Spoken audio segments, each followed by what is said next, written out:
Welcome to No Sleep Historian, where the past never sleeps, and neither should you. History is written by victors, but often orchestrated by shadows. Beneath the crowns and conquests, beneath every revolution or collapse, there are fingerprints we were never meant to find. This series isn't about fairy tale conspiracies. It's about secret brotherhoods, religious cults, assassins, and intellectual cabals that left blood in the archives and power in the margins. Most were real, some still exist. All helped shape the world you were born into without your consent. Part 1. The Hashashin, Assassins of the Old Mountain. The year is 1090 CE. The Islamic world is fracturing under the weight of the Crusades, Seljuk Turkish expansion, and internal sectarian warfare. In this chaos, a brilliant and ruthless man named Hassan-i Seba seizes the mountain fortress of Alamat in northern Iran. What he builds there will become legend, nightmare, and perhaps the most effective terror network in medieval history. Hassan belonged to the Nizari Ismailis, a Shia Muslim sect that had been persecuted and driven underground by Sunni rulers. Unlike other religious minorities who chose exile or submission, Hassan chose warfare, but not conventional warfare. He understood that a small, dedicated group could wield disproportionate power through psychological terror and surgical strikes against key targets. The Hashashin, as they became known, weren't just killers. They were a sophisticated intelligence network that stretched from Syria to India. Their operatives could spend years building false identities, learning languages, and integrating into enemy courts. When the moment came, they struck with ceremonial daggers, often in public, often knowing they would die in the attempt. The most famous target was Nizam ul-Mulk, the powerful vizier of the Seljuk Empire. In 1092, while traveling on pilgrimage, he was approached by a Sufi mystic who stabbed him to death. The mystic was immediately killed by guards, but the message was clear. No one was safe, regardless of their power or protection. Marco Polo, writing 2 centuries later, described visiting Alamat and claimed Hassan drugged his followers with hashish, giving them visions of paradise before sending them on suicide missions.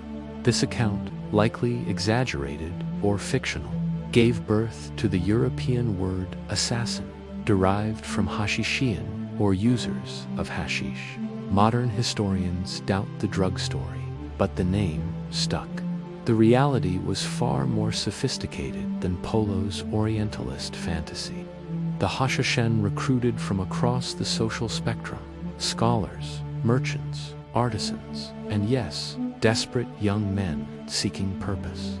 They developed an elaborate religious philosophy that justified their actions as divine will.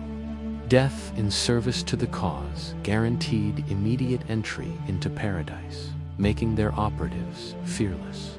Their greatest leader, after Hassan, was Rashid ad-Din Sinan, known as the Old Man of the Mountain, who controlled Syrian operations from the fortress of Masyaf. Sinan's network was so effective that both Crusader and Muslim rulers paid him tribute rather than risk assassination. Even Saladin, the great Kurdish general who recaptured Jerusalem, reportedly found Hashashin daggers on his pillow as a warning after attempting to suppress them. The Hashashin understood something that modern terrorist organizations have rediscovered: the power of selective violence. They didn't engage in random massacres. Every killing was carefully planned for maximum psychological impact. A single assassination could destabilize an entire kingdom. As rivals fought over succession and allies questioned their loyalty, their fortress network was equally impressive. Alamat sat on an eagle's nest of rock, supplied by underground channels and defended by sophisticated engineering. The Hashashin developed their own legal system, educational institutions, and economic networks. They weren't just assassins. They were a shadow state operating within other states. The end came in 1256, when the Mongol general Hulagu Khan systematically destroyed their fortresses and libraries. The last Grand Master, Rukan ad-Din Khorshah, surrendered Alamat and was later murdered by his Mongol captors. Thousands of Hashashin were slaughtered, their books burned, their secrets seemingly lost forever. Or were they?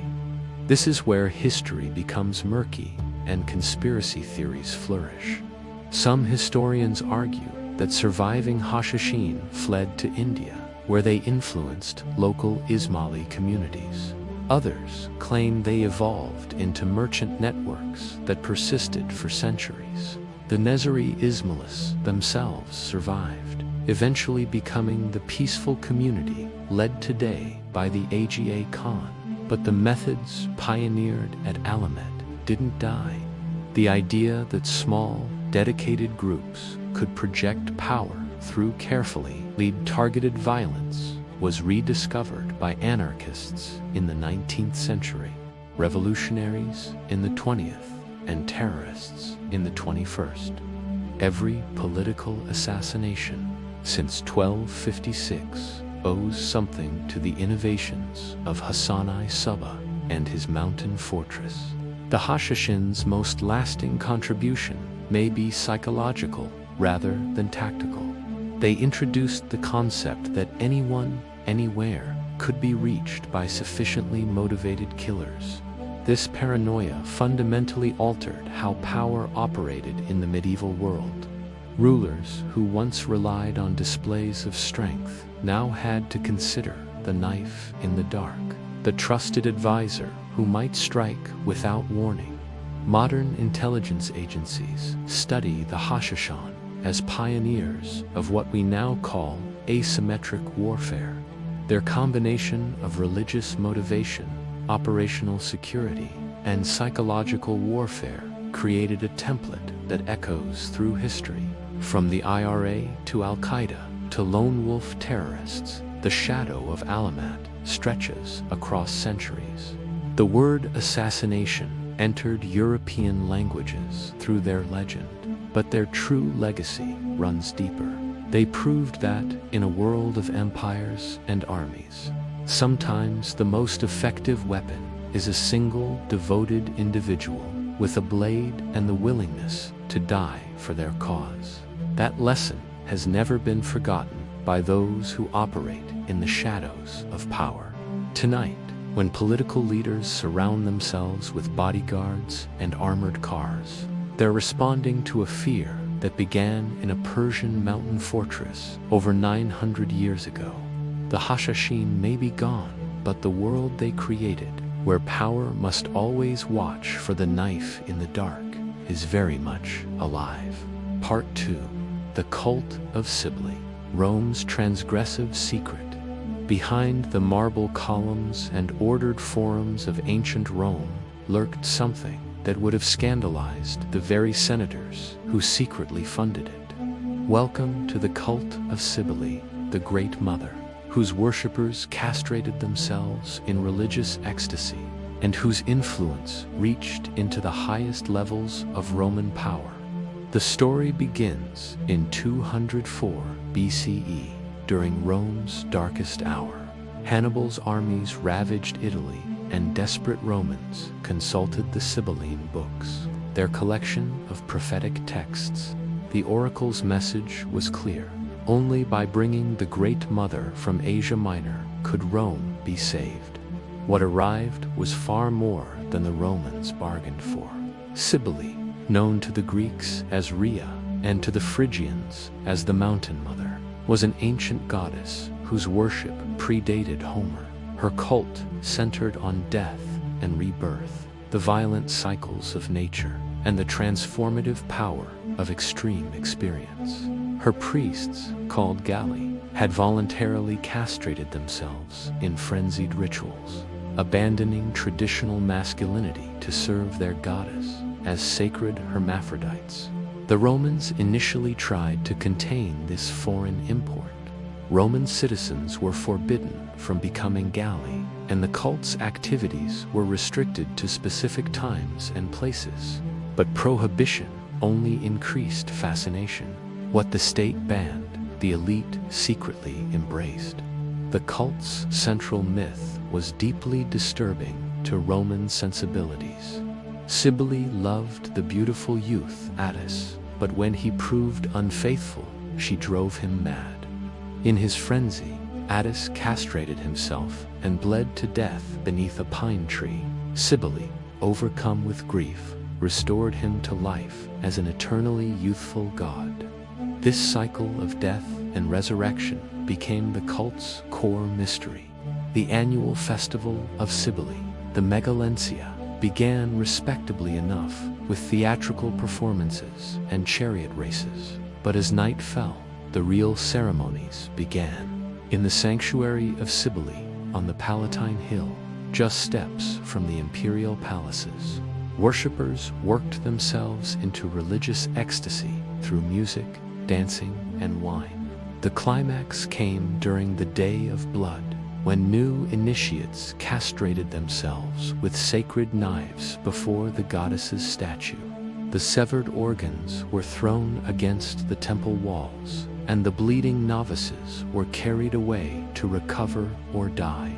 Those who survived became Galli, dressed in women's clothing, with long hair, makeup, and jewelry. They begged for coins while prophesying and performed ritual prostitution as part of their sacred duties. But this wasn't just a fringe cult of the desperate and dispossessed. Archaeological evidence reveals that some of Rome's wealthiest families were secret devotees.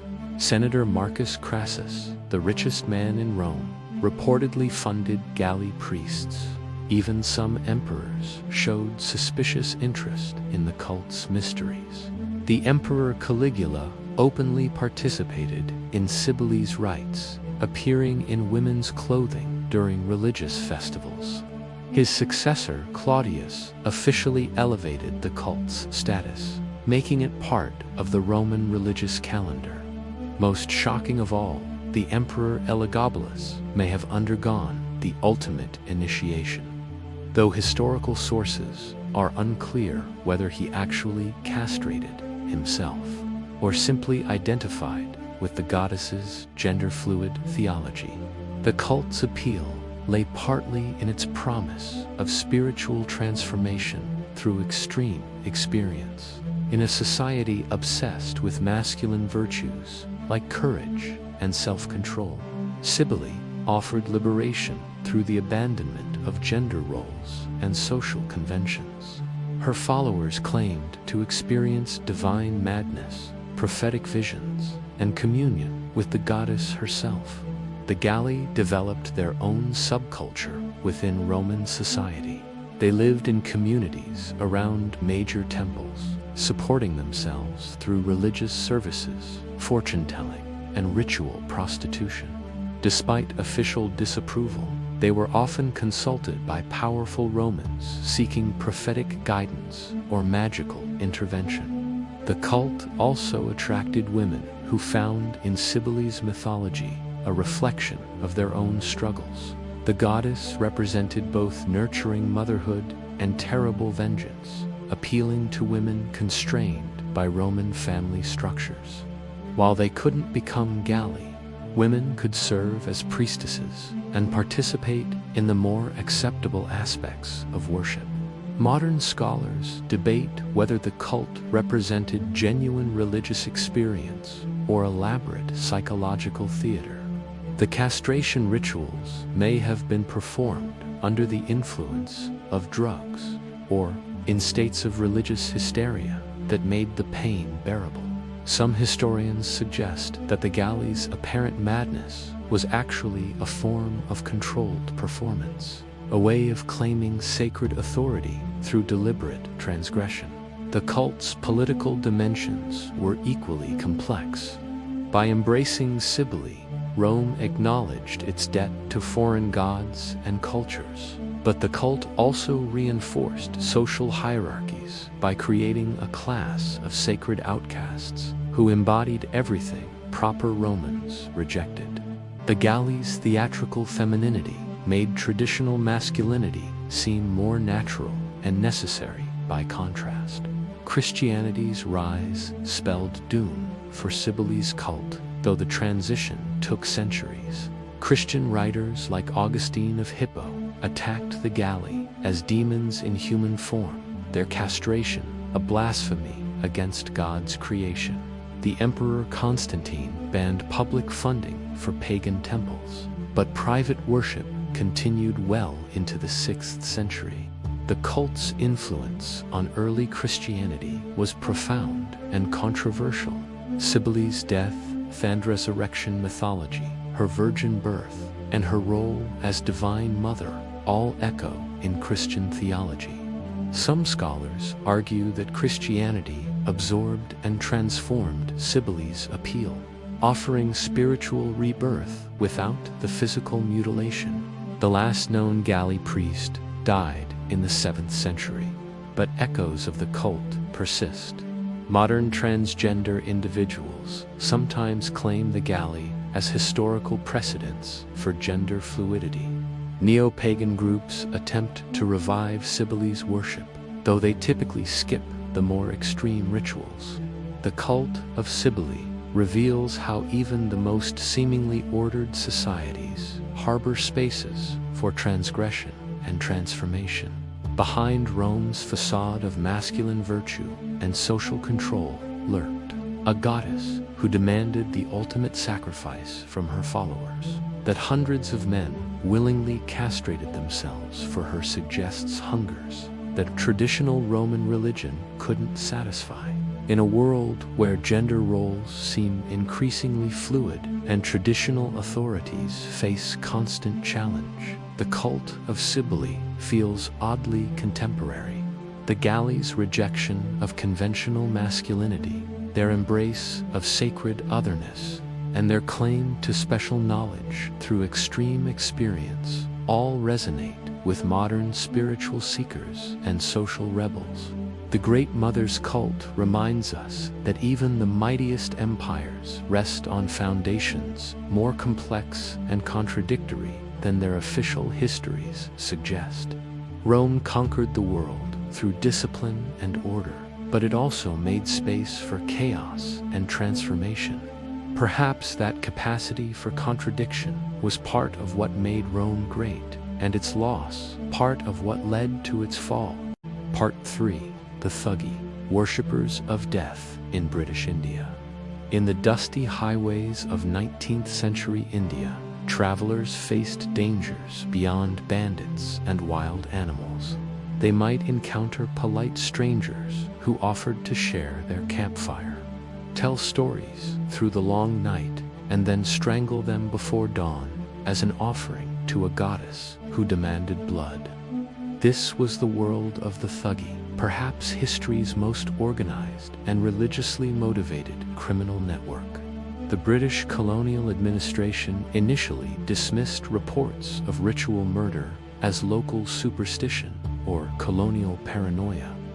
But Captain William Sleeman's investigations in the 1830s revealed something far more disturbing: a hereditary cult that had operated across the Indian subcontinent for centuries, perhaps millennia, leaving a trail of perhaps 1 million corpses in their wake. The Thuggee worshipped Kali, the Hindu goddess of destruction and transformation, depicted with multiple arms, a necklace of severed heads, and a tongue dripping blood.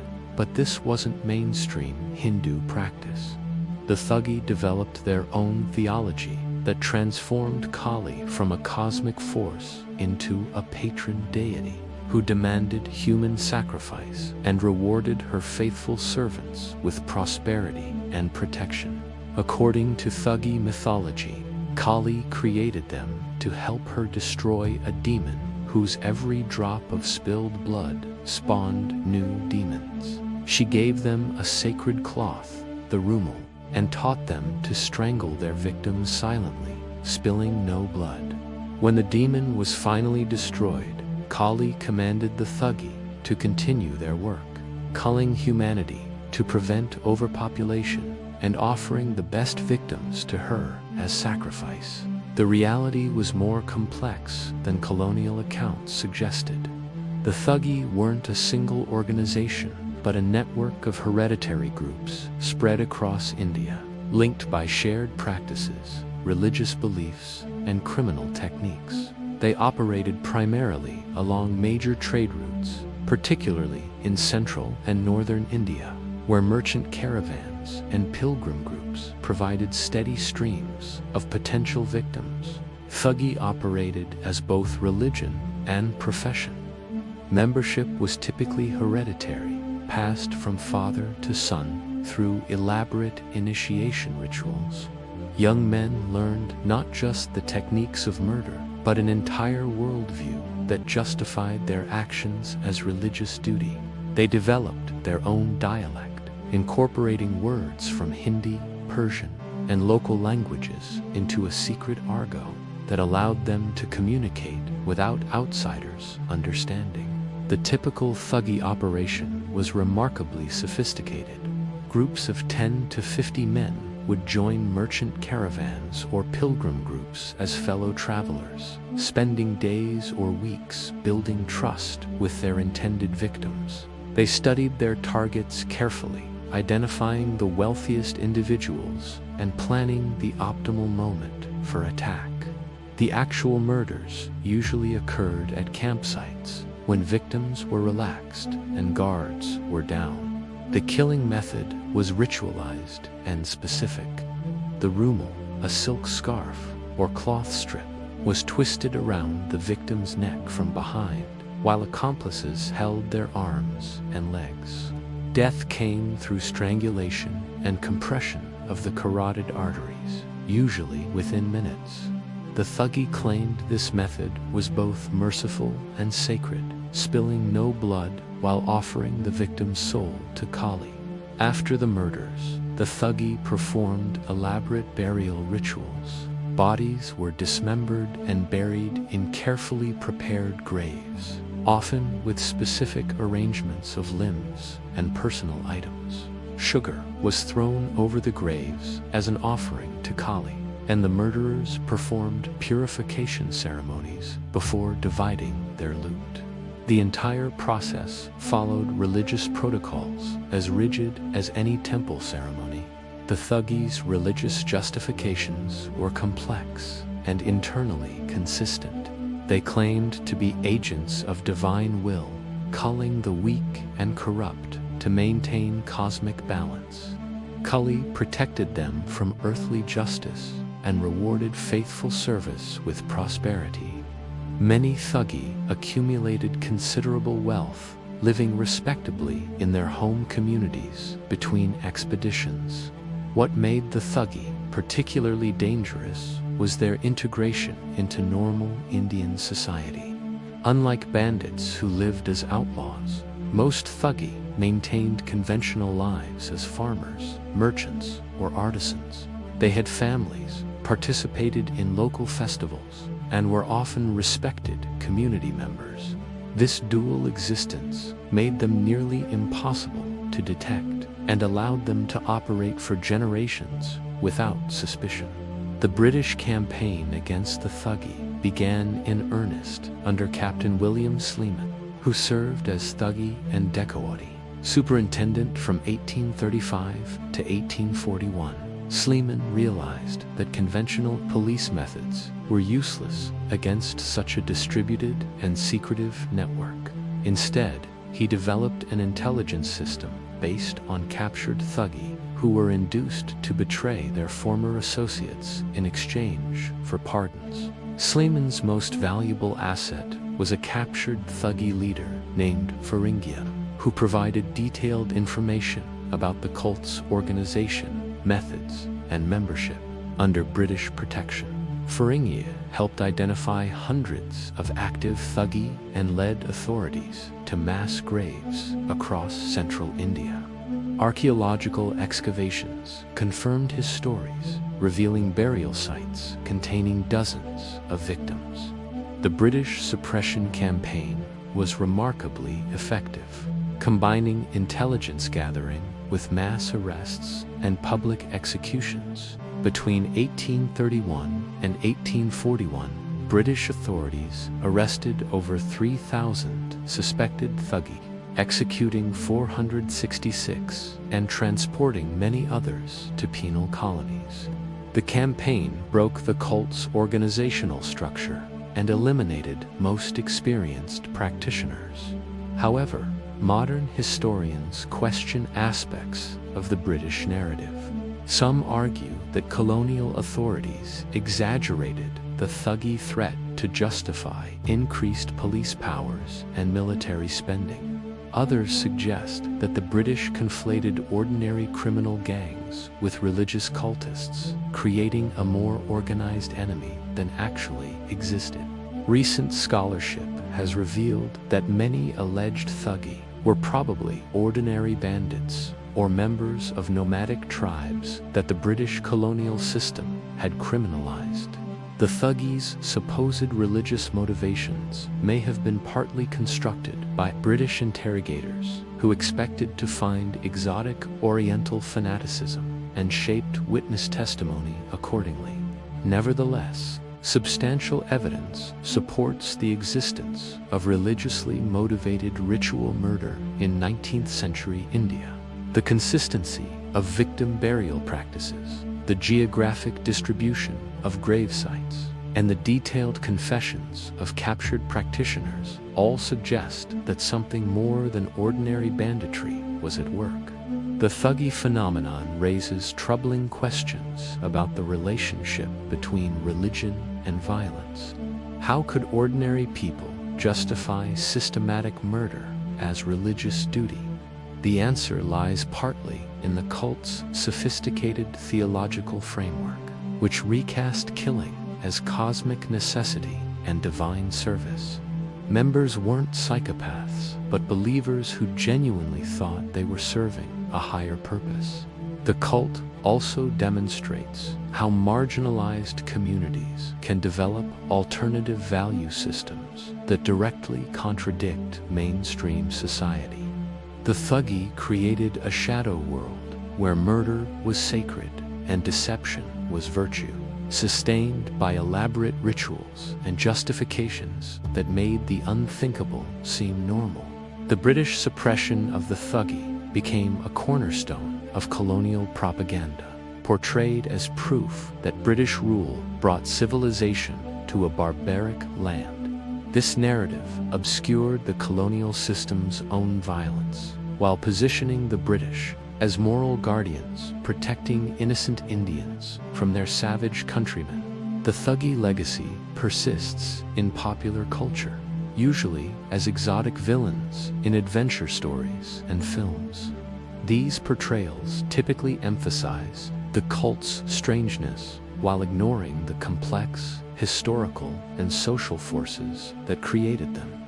The real Thuggee were products of their time and place, shaped by centuries of political instability, social disruption, and religious ferment. Their story reminds us that human beings are capable of rationalizing almost any behavior through religious or ideological frameworks. The Thuggee weren't monsters, but people who had constructed elaborate justifications for their actions. Understanding how they did so remains relevant in a world where religious extremism and ideological violence continue to claim innocent lives.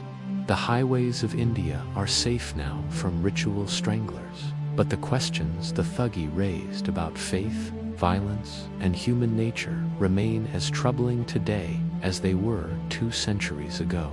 Part 4. Freemasons, Architects of Revolution or Control. On a September evening in 1792, as revolution consumed France and kings trembled across Europe, a strange procession made its way through the streets of Washington, D.C. George Washington, dressed in Masonic regalia, and carrying a silver trowel, laid the cornerstone of the Capitol building while surrounded by his fellow Freemasons. The ritual was ancient, the symbolism deliberate, and the implications staggering.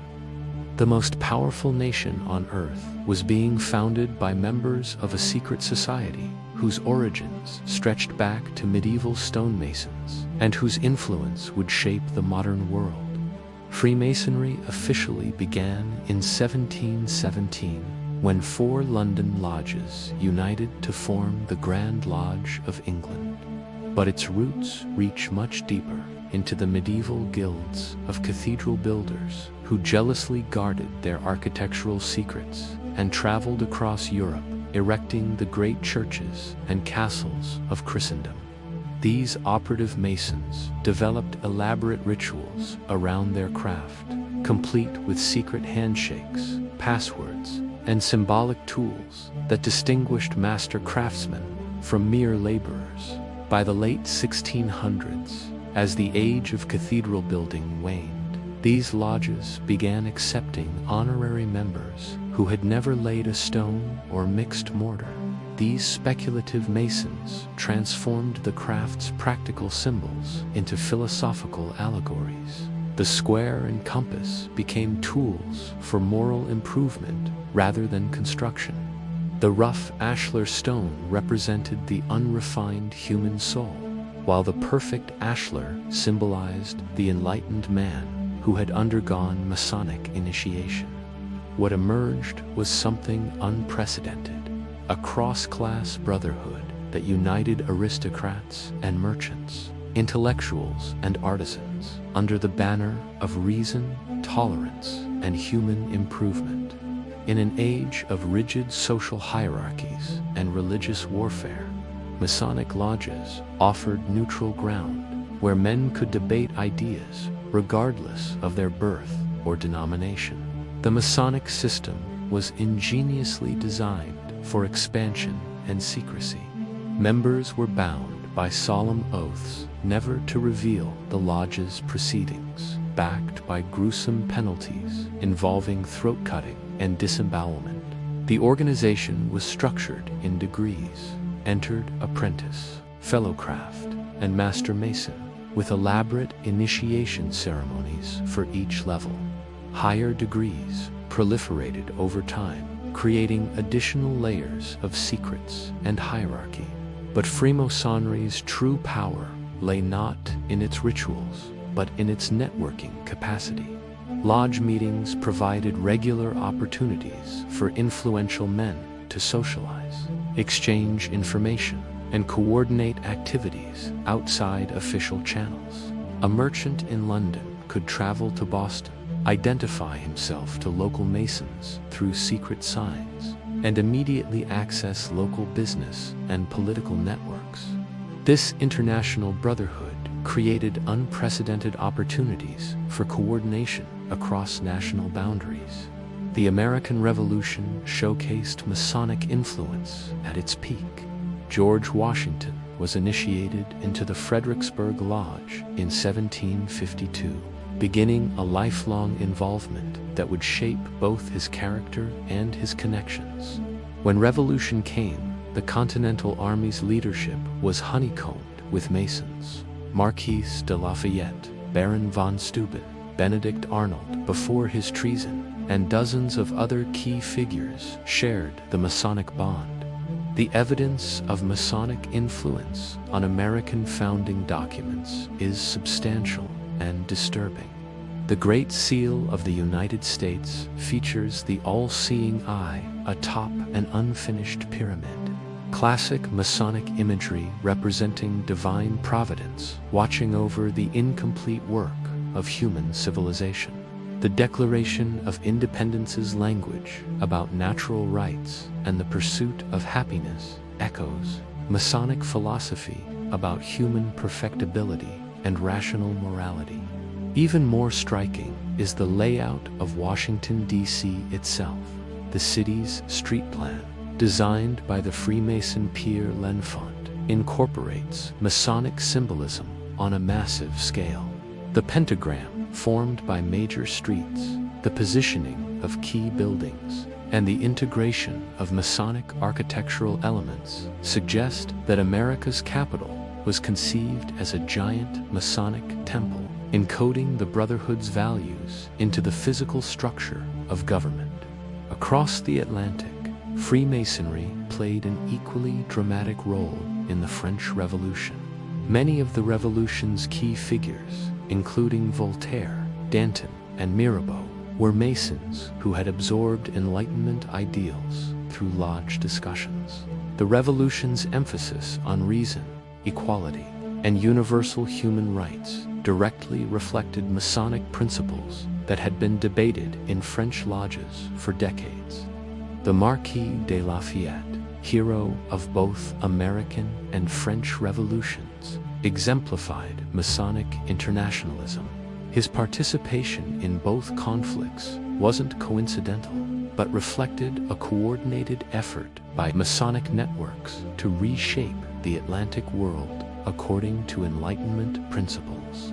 When Lafayette presented Washington with the key to the Bastille, he was symbolically linking to Masonic-influenced revolutions as part of a broader transformation. Napoleon's rise further demonstrated Masonic adaptability. Initially suspicious of secret societies, Napoleon eventually embraced Freemasonry as a tool for controlling European elites. He installed family members as Grand Masters and used Masonic networks to administer conquered territories. Masonic lodges spread French influence across Europe more effectively than armies, creating lasting cultural and political changes. The evidence for deliberate Masonic coordination is circumstantial but compelling. The timing of revolutionary movements, the similarity of their ideologies, and the interconnected nature of their leadership all suggest more than coincidence. When the same symbols appear on American currency and French revolutionary documents, when the same philosophical principles guide constitutional conventions separated by an ocean, when the same men orchestrate political upheavals across multiple continents, patterns emerge that demand explanation. Critics have long argued that Freemasonry represents a shadow government operating behind democratic facades. The lodge system's secrecy, hierarchy, and international scope certainly provide mechanisms for coordination that would be impossible through normal political channels. When key government officials share secret oaths and hidden loyalties, democratic accountability becomes problematic. Modern Freemasonry's influence is harder to assess, but remains substantial. In Britain, royal family members, including Prince Philip and Prince Charles, have been Masons, while the organization's charitable activities provide cover for continued political networking. American Freemasonry includes numerous politicians, judges, and business leaders. Though membership has declined from its mid-20th century peak, the Mormon Church provides a fascinating case study in Masonic influence. Joseph Smith was initiated into Freemasonry shortly before introducing the Temple Endowment Ceremony, which bears striking similarities to Masonic rituals. Critics argue that Smith plagiarized Masonic symbolism and ceremonies, while defenders claim he restored ancient temple practices that Masonry had corrupted. Either way, the connection demonstrates Freemasonry's continued capacity to shape religious and cultural movements. Contemporary conspiracy theories about global governance often focus on Masonic symbolism and suspected Masonic influence in international organizations. The United Nations building in New York contains Masonic architectural elements, while the European Union's symbolism echoes Masonic themes of unity through diversity. Whether these connections represent active coordination or cultural inheritance remains hotly debated. The fundamental question about Freemasonry isn't whether it influenced historical events, but whether that influence was beneficial or malevolent. Masons point to their role in promoting religious tolerance, democratic governance, and human rights as evidence of positive impact. Critics argue that any secret organization exercising political influence undermines democratic principles, regardless of its stated ideals. The truth likely lies somewhere between these extremes. Freemasonry provided a vehicle for Enlightenment ideas to spread across social and national boundaries, contributing to revolutions that expanded human freedom and democratic governance. But it also created networks of influence that operated outside public scrutiny and democratic accountability. Today's globalized world bears striking resemblances to the Masonic vision of international brotherhood united by shared principles rather than tribal loyalties. Whether this represents the fulfillment of a noble dream or the culmination of a centuries-long conspiracy depends largely on one's perspective on secrecy, democracy, and the nature of legitimate authority. What remains undeniable is that a fraternity born from medieval stonemasons has left its fingerprints on the architecture of the modern world. From the American Constitution to the French Declaration of Rights, from the layout of Washington, D.C. to the symbols on dollar bills, Masonic influence permeates the foundations of contemporary civilization. The builders have indeed shaped the temple, though whether they built wisely remains an open question that each generation must answer for itself. Part 5. The Rosicrucians, the secret religion of enlightenment. In 1614, an anonymous pamphlet appeared in Kassel, Germany, that would trigger one of history's most intriguing intellectual panics. The Fama Fraternitatis told the story of Christian Rosenkreuz, a German nobleman who had traveled to the Middle East, learned ancient wisdom from Arab sages, and returned to establish a secret brotherhood dedicated to reforming Christianity and advancing human knowledge. The pamphlet claimed this fraternity still existed, working invisibly to guide European society toward a golden age of science and spiritual enlightenment. The story was almost certainly fiction, but its impact was devastatingly real. Across Europe, intellectuals abandoned their studies to search for Rosicrucian initiators. Kings demanded their courts be infiltrated by these mysterious reformers. The Catholic Church launched investigations into what they perceived as a heretical conspiracy. And in an age when traditional authorities were crumbling under the weight of scientific discovery and religious warfare, thousands of educated Europeans became convinced that a secret society held the keys to humanity's future. The Rosicrucian Manifestos, 3 pamphlets published between 1614 and 1616, painted a picture of spiritual and intellectual crisis requiring radical solutions. Europe was mired in religious wars that had killed millions and accomplished nothing. The Catholic Church had become corrupt and spiritually sterile. Traditional learning was inadequate to address new scientific discoveries that challenged biblical cosmology. Political systems were failing to provide justice or prosperity for ordinary people. Into this crisis, the manifestos proposed the Brotherhood of the Rosy Cross, a secret society of 120 members dedicated to healing the world through the application of hidden wisdom. These invisible brothers possessed the secrets of alchemy, medicine, prophecy, and natural magic. They worked anonymously to influence events, guiding humanity toward a reformation that would unite religious truth with scientific knowledge and create a just social order. The fictional Christian Rosenkreuz embodied this synthesis of Eastern and Western wisdom. Born in 1378, according to the manifestos, he had traveled to Damascus, where Arab philosophers taught him mathematics, physics, and natural science far in advance of European learning. In Fez, he studied with African magicians who revealed the correspondences between macrocosm and microcosm, the spiritual principles underlying physical phenomena. Finally, in Spain, he attempted to share this knowledge with European scholars who rejected him out of prejudice and ignorance.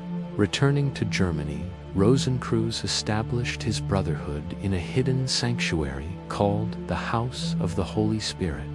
There, the brothers developed revolutionary approaches to medicine, created perfect artificial languages, and discovered the fundamental principles governing both spiritual and material reality.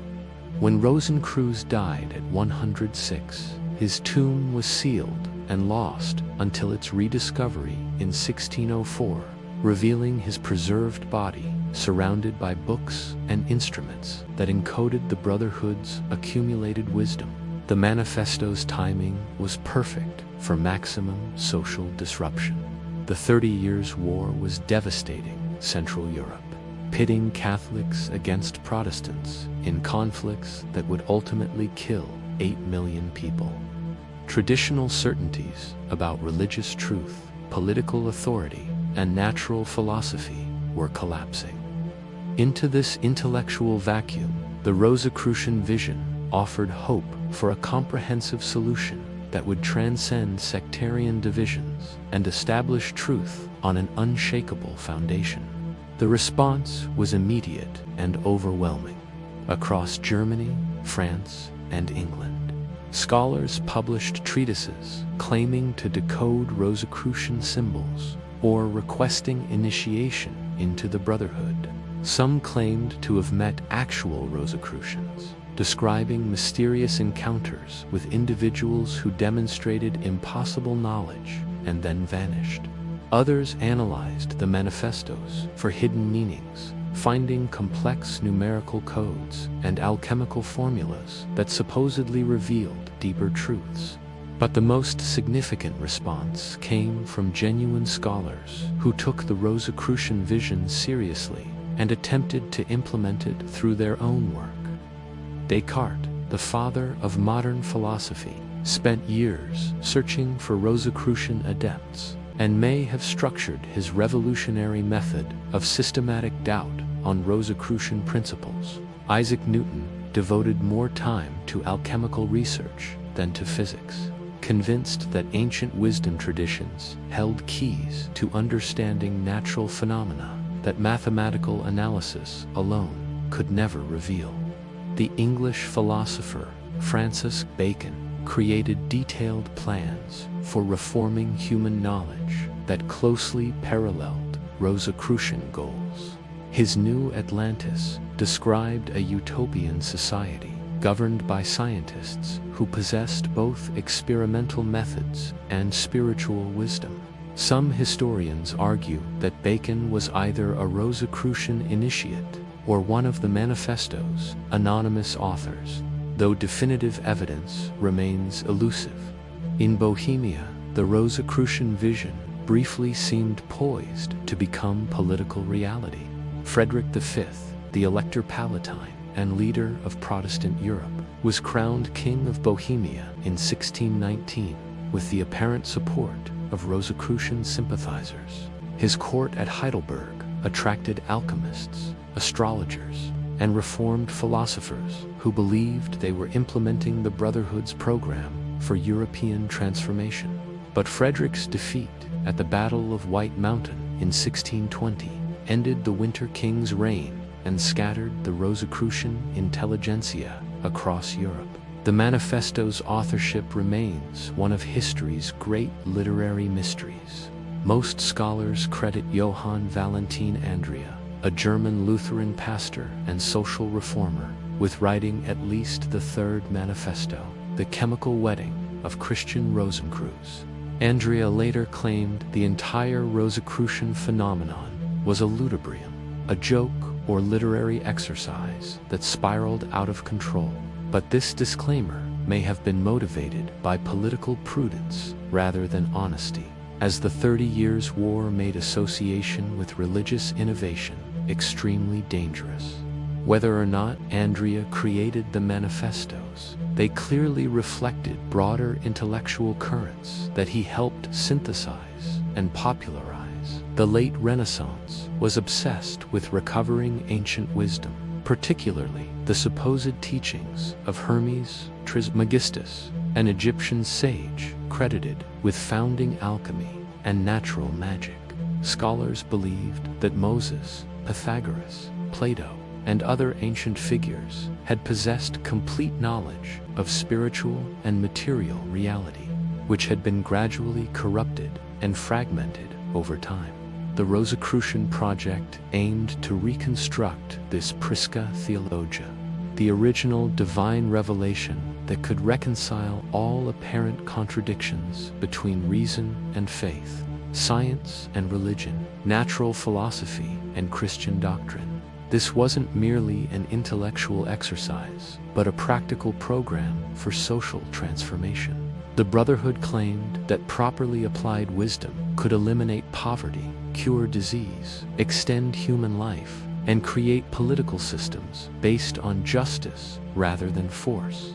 Modern historians debate whether actual Rosicrucian societies ever existed, or whether the entire phenomenon represented what we might now call a virtual conspiracy, a fictional framework that nonetheless organized real intellectual and social networks. Certainly, no documented Rosicrucian lodge or membership roll has ever been discovered from the early 17th century.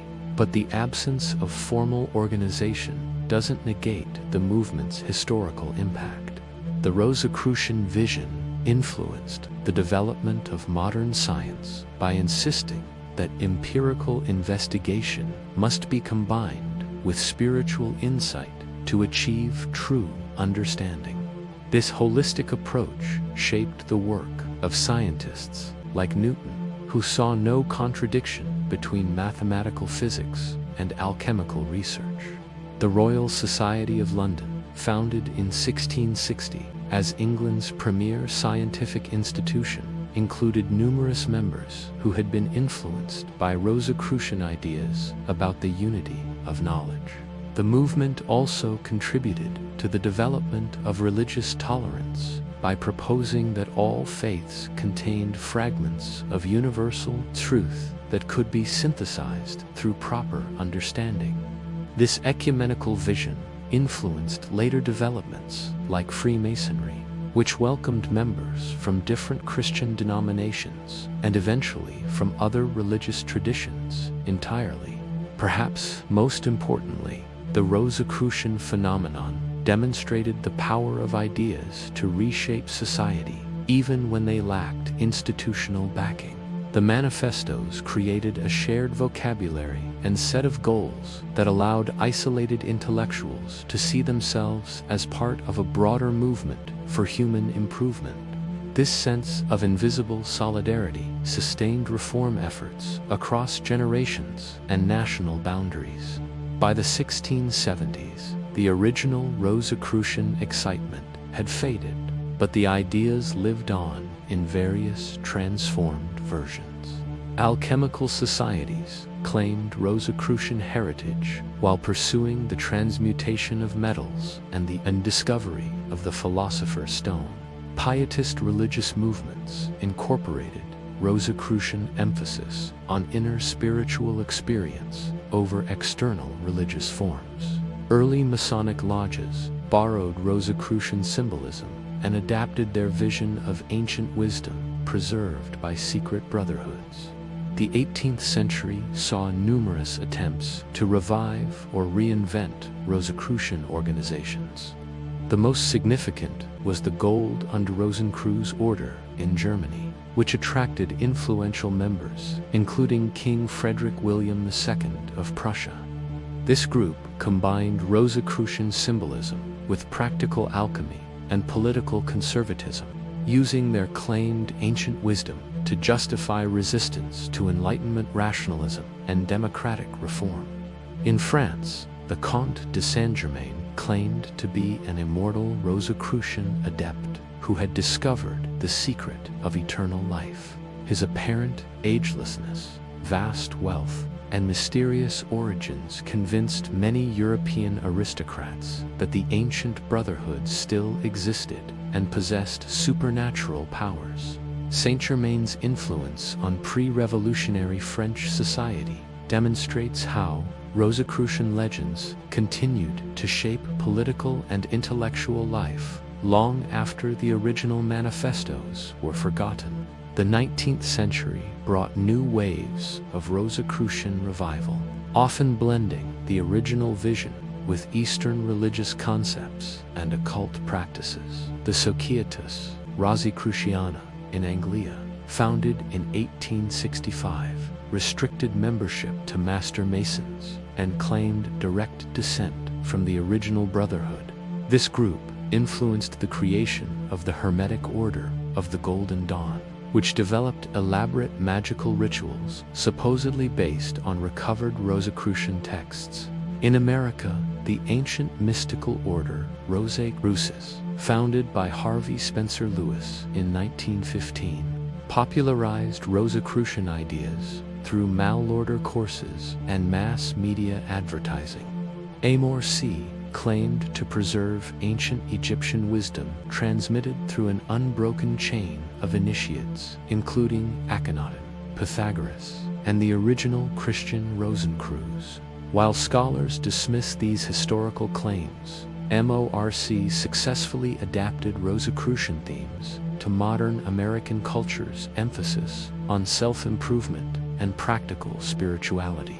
The Anthroposophical Society, founded by Rudolf Steiner, represented perhaps the most sophisticated modern interpretation of Rosicrucian principles. Steiner claimed to have achieved clairvoyant perception of spiritual realities and developed educational, agricultural, and artistic methods based on his insights into the hidden aspects of human nature. Waldorf schools, biodynamic farming, and eurythmy dance all reflect Steiner's attempt to apply esoteric wisdom to practical problems, fulfilling the original Rosicrucian vision of transforming society through spiritual knowledge. Modern assessments of the Rosicrucian phenomenon vary dramatically depending on one's perspective on the relationship between reason and revelation, science and spirituality. Rationalist historians tend to dismiss the entire movement as a curious episode in the history of European credulity, a detour from the main road leading to scientific materialism and secular democracy. From this view, the manifesto's lasting significance lies mainly in their literary influence and their role in discrediting belief in hidden wisdom and secret societies. But other scholars argue that the Rosicrucian vision addressed genuine problems with purely materialistic approaches to knowledge and social organization. The movement's insistence that human understanding must integrate rational analysis with intuitive insight, that scientific knowledge must be guided by ethical wisdom, and that social reform must address spiritual as well as material needs, arguably remains relevant to contemporary challenges. The ecological crisis, the limitations of reductionist science in addressing complex systems, and the failure of purely rational approaches to resolve persistent social problems all suggest that the Rosicrucian critique of narrow empiricism and mechanical materialism was prescient rather than deluded. Modern developments in quantum physics, systems theory, and holistic approaches to health and education echo Rosicrucian themes about the interconnectedness of all phenomena and the need for multidimensional approaches to understanding reality. The movement's political implications remain equally ambiguous.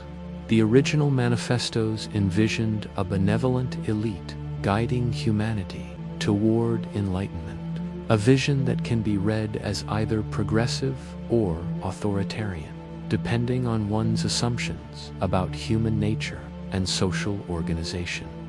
Later, Rosicrucian movements have encompassed both democratic reformers and reactionary conspirators, suggesting that the tradition's political potential remains fundamentally ambivalent. What seems certain is that the Rosicrucian phenomenon reflected deep tensions in European culture that persist today. The conflict between religious faith and scientific reason, between individual liberty and social order, between traditional wisdom and innovative thinking, between national identity and universal brotherhood, all found expression in the manifestos and their aftermath. These tensions continue to shape contemporary debates about education, politics, spirituality, and the proper relationship between knowledge and power. The greatest Rosicrucian mystery may be not whether the Brotherhood ever existed as a formal organization, but whether its absence made any difference to its historical impact. Ideas, symbols, and aspirations shaped by the manifestos influenced some of the most creative minds in European history. From Descartes and Newton to Goethe and Steiner, the invisible college of reform-minded intellectuals that emerged from the Rosicrucian excitement arguably accomplished more than any formal secret society could have achieved. In our current age of information overload and social fragmentation, the Rosicrucian vision of unified knowledge and invisible solidarity retains its appeal.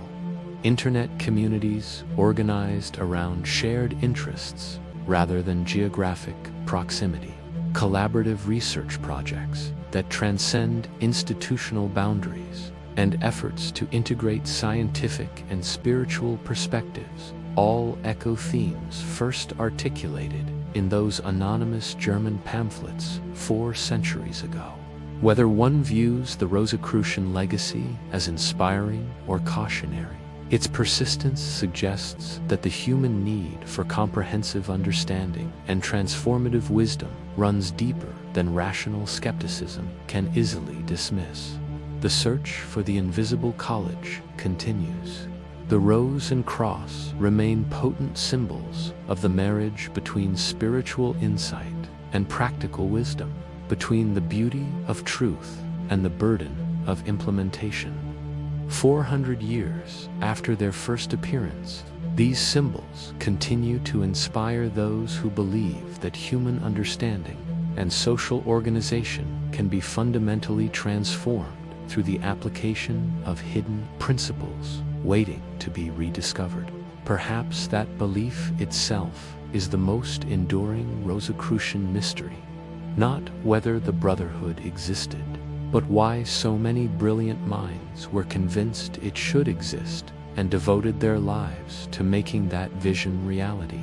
In their success and failure lies a mirror for our own age's struggles with the relationship between knowledge and wisdom, between individual insight and collective transformation.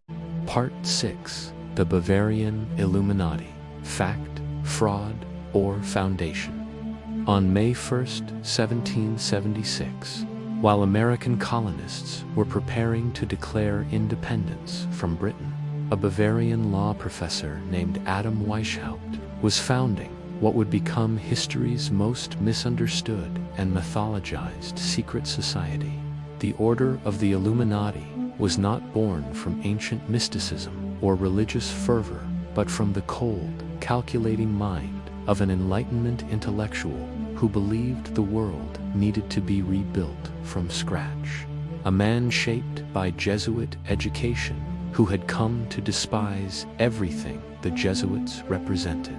As a professor of canon law at the University of Ingolstadt in Catholic Bavaria, he witnessed firsthand how religious dogma stifled intellectual progress and how absolute monarchy crushed human potential. The Enlightenment had given him new tools of reason and skepticism, but Bavaria remained locked in medieval thinking under Elector Maximilian III, Joseph. Members used classical pseudonyms. Weishaupt became Spartacus, a deliberate reference to the slave who nearly brought down Rome. They developed an elaborate system of coded correspondence, secret signs, and hierarchical degrees that borrowed heavily from Freemasonic structure while rejecting Masonic mysticism.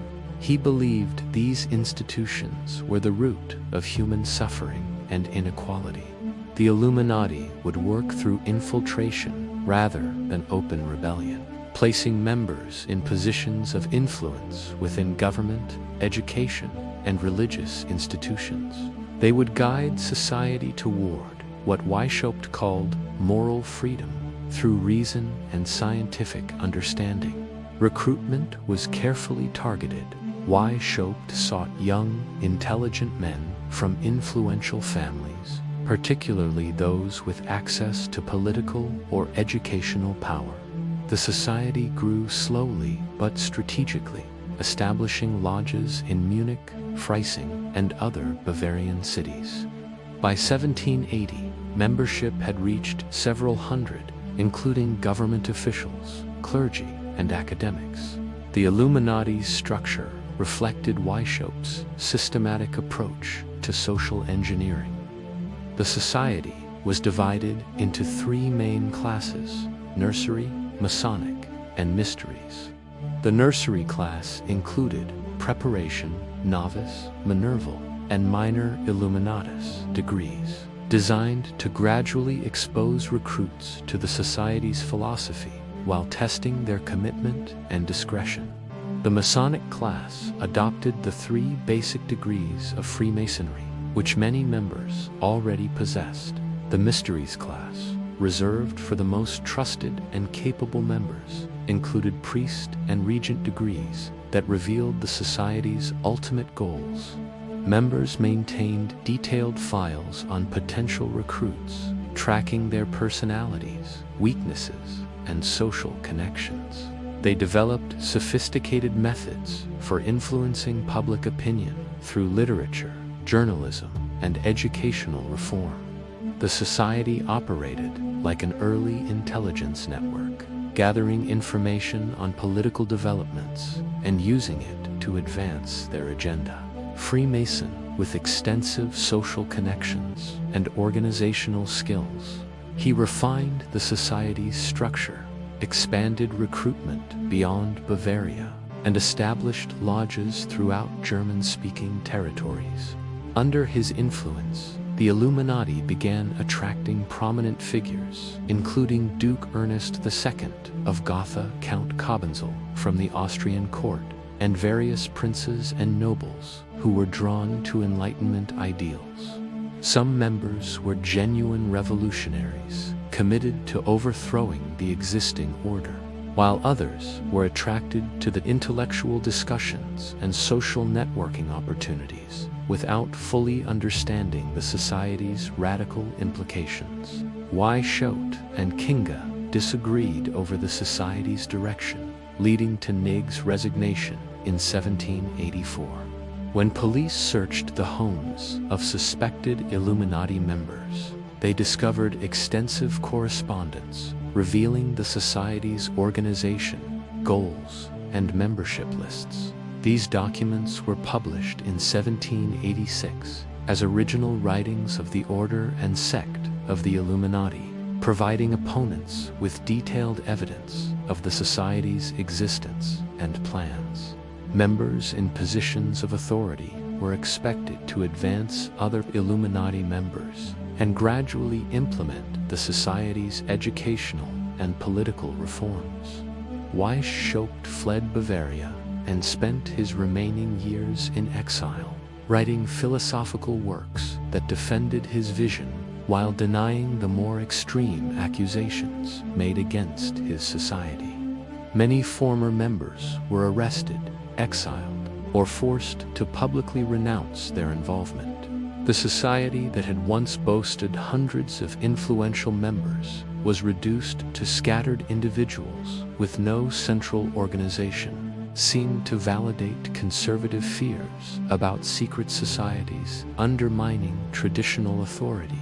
Opponents of the revolution pointed to similarities between Illuminati goals and revolutionary rhetoric, arguing that Enlightenment philosophy and secret societies were inherently destructive to social order.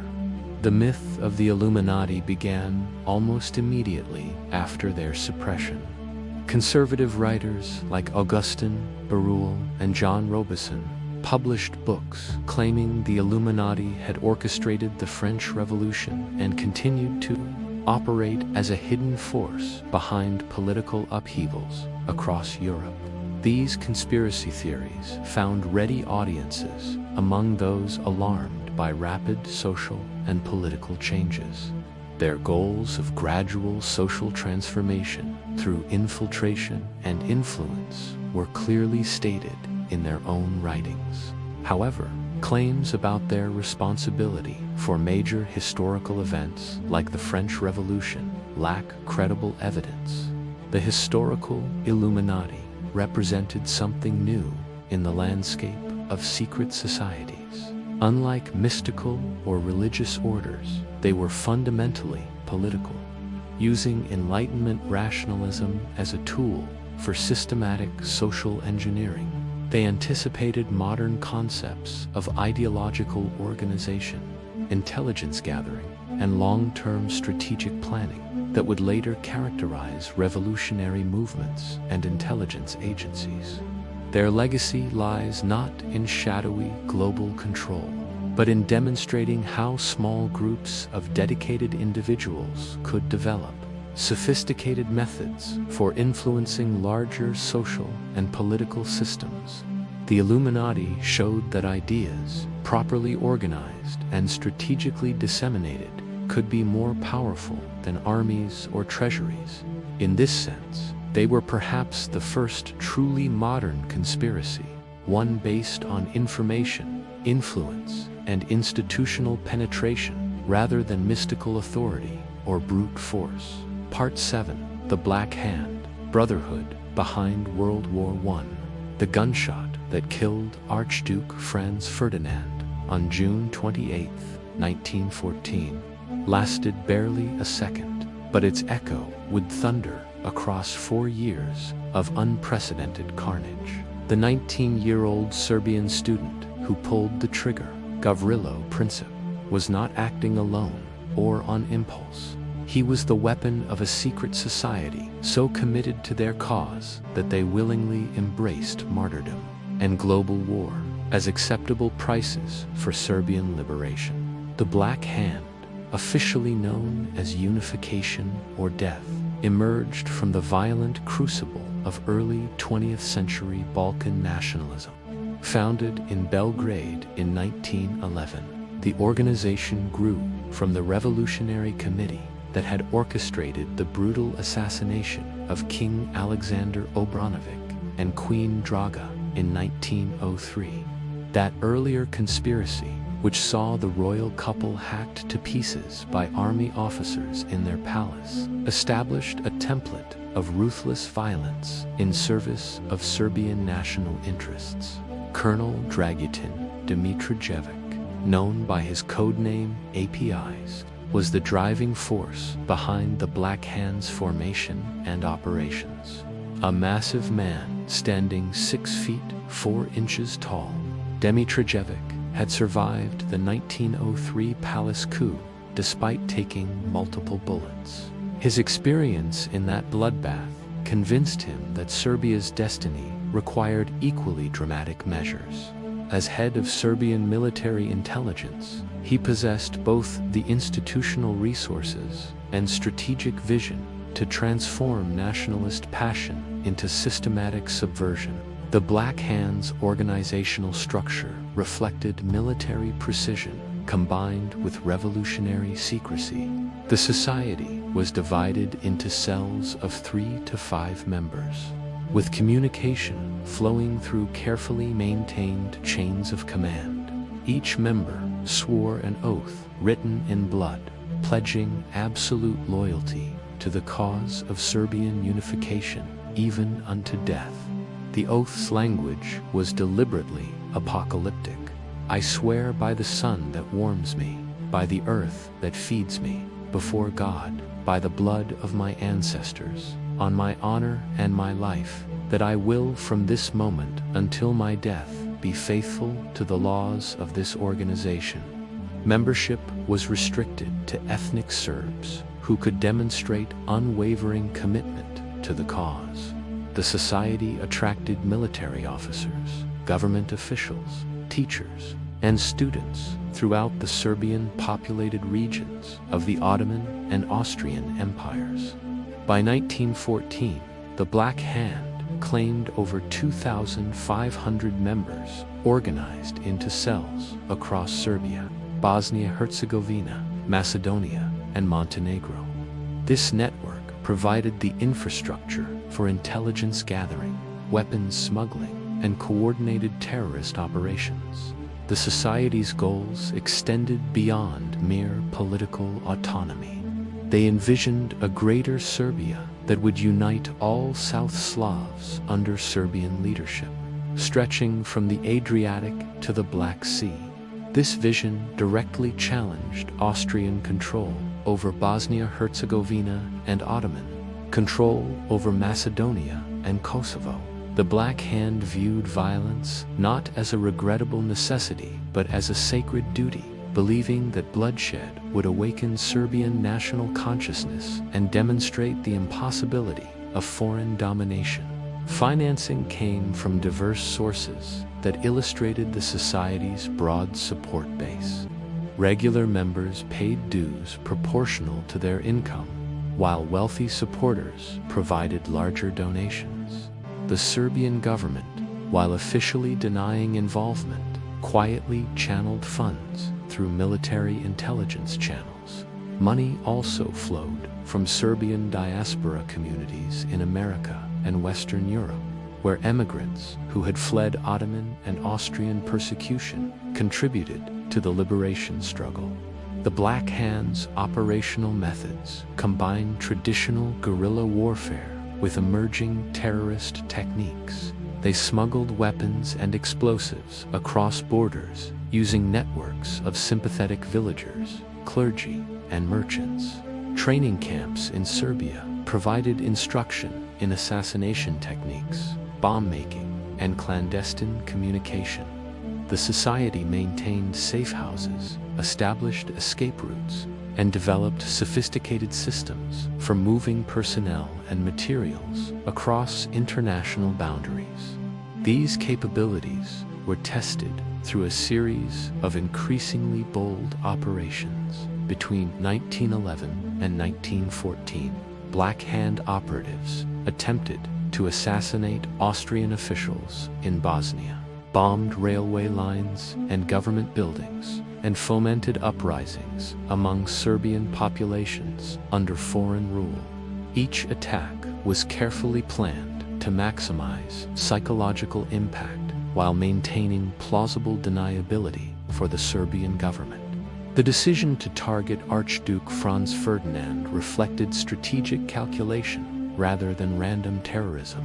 Ferdinand was heir to the Austrian throne and a proponent of federalizing the empire to give greater autonomy to Slavic populations. Paradoxically, his relatively moderate policies made him more dangerous to Serbian nationalist ambitions than hardline Austrian conservatives. A federal solution might satisfy some Slavic aspirations while maintaining Habsburg control, preventing the complete liberation that the Black Hand demanded. Ferdinand's announcement that he would visit Sarajevo on June 28, 1914, the anniversary of the Battle of Kosovo, was seen as a deliberate provocation.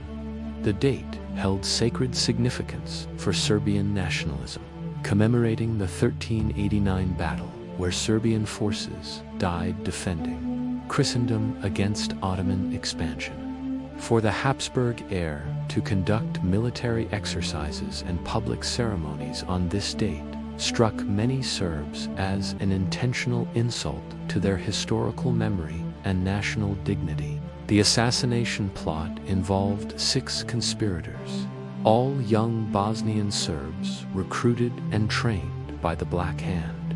The society provided them with weapons, explosives, and cyanide capsules to avoid capture and interrogation. The operation was planned with multiple backup assassins positioned along the Archduke's route, ensuring that if one attempt failed, others could continue the mission. The actual assassination succeeded almost by accident. The initial bomb attack by Netolico Vabranovia failed when the explosive bounced off Ferdinand's car and detonated behind the vehicle, injuring several bystanders but leaving the Archduke unharmed, as Ferdinand's driver took a wrong turn while trying to visit the wounded in the hospital. The car stopped directly in front of Gavarello Princip, who seized the unexpected opportunity to fire two fatal shots. The immediate aftermath revealed the conspiracy's international ramifications. Austrian investigators quickly traced the weapons and explosives to Serbian sources, while interrogation of captured conspirators revealed the Black Hand's involvement. This evidence provided Austria-Hungary with the justification it needed to issue an ultimatum to Serbia that was designed to be unacceptable, thereby providing grounds for war. The Black Hand's leaders initially celebrated the assassination's success, believing they had struck a decisive blow for Serbian liberation. However, they had catastrophically miscalculated the broader consequences. Rather than limiting conflict to the Balkans, their action triggered the alliance system that drew all major European powers into global war. Within weeks, armies were mobilizing across the continent in what would become the most devastating conflict in human history to that point. As World War I unfolded, the Black Hand found itself increasingly marginalized by conventional military operations. The society had been designed for guerrilla warfare and terrorist operations, not managing the massive armies and international diplomacy required by modern warfare. Internal conflicts emerged between the society and Serbian government officials who prioritized state interests over pan-Serbian ideology. The organization's fate was sealed in 1917 when APIs and other Black Hand leaders were arrested, tried, and executed by the Serbian government. Officially, they were charged with plotting against Prince Alexander. But the real motivation was eliminating a parallel power structure that threatened state authority. The society that had helped trigger global conflict was ultimately destroyed by the very government it had sought to serve. The Black Hand's legacy extends far beyond the assassination that started World War I. They demonstrated how small, dedicated groups could leverage modern communications, transportation, and weapons technology to achieve effects completely disproportionate to their size. Their organizational methods and operational techniques would be studied and adapted by subsequent terrorist and guerrilla movements throughout the 20th century. More fundamentally, the Black Hand illustrated the explosive potential of ethnic nationalism in multi-ethnic empires. Their success in triggering continental war revealed the fragility of the European balance of power and the inability of traditional diplomacy to contain ideologically motivated violence. In this sense, they were harbingers of the ideological conflicts that would dominate the century they helped create. Part 8. The 9 Unknown Men. India's greatest occult mystery. In the annals of secret societies, most can trace their origins to specific founders, documented meetings, and historical records. The 9 Unknown Men of India present a different puzzle entirely. They emerge from the mists of legend, supposedly founded by Emperor Ashoka in 273 BCE, yet their influence allegedly extends into the modern era. Whether real organization or enduring myth, the story of the 9 Unknown has shaped centuries of occult speculation and inspired genuine secret societies seeking to claim their legacy. The legend begins with one of history's most dramatic conversions from violence to peace. Ashoka, the great-grandson of Chandragupta Maurya, had conquered most of the Indian subcontinent through brutal military campaigns. The turning point came at the Battle of Kalinga in 261 BCE, where over 100,000 soldiers died and 150,000 were displaced. Standing amid the carnage of his victory, Ashoka experienced a profound spiritual crisis that led to his conversion to Buddhism and a complete renunciation of warfare. According to the legend, Ashoka realized that knowledge could be as dangerous as armies. The same intellectual advances that created medicines could produce poisons. The same engineering that built cities could construct weapons of mass destruction. In his remorse over the devastation he had caused, the emperor supposedly decided that certain forms of knowledge were too dangerous for general human consumption and needed to be safeguarded by a secret council of enlightened guardians. The 9 unknown men were allegedly chosen from the wisest scholars, scientists, and philosophers of the Mauryan Empire. Each was assigned to guard one specific field of dangerous knowledge contained within a single book written in Sanskrit. These 9 books covered subjects that ranged from practical sciences to metaphysical mysteries, psychology and propaganda, physiology and the secrets of life and death, microbiology and biotechnology, alchemy and the transmutation of metals, communications including terrestrial and extraterrestrial contact, gravity and aerospace technology, cosmogony and the structure of the universe, light and time manipulation, and sociology, including the rise and fall of civilizations. The society's organizational structure was elegantly simple, yet nearly impossible to infiltrate or destroy. Only 9 members existed at any time, each responsible for one book of knowledge. When a member died or became incapacitated, the remaining 8 would select a worthy successor from among the most learned individuals of their generation.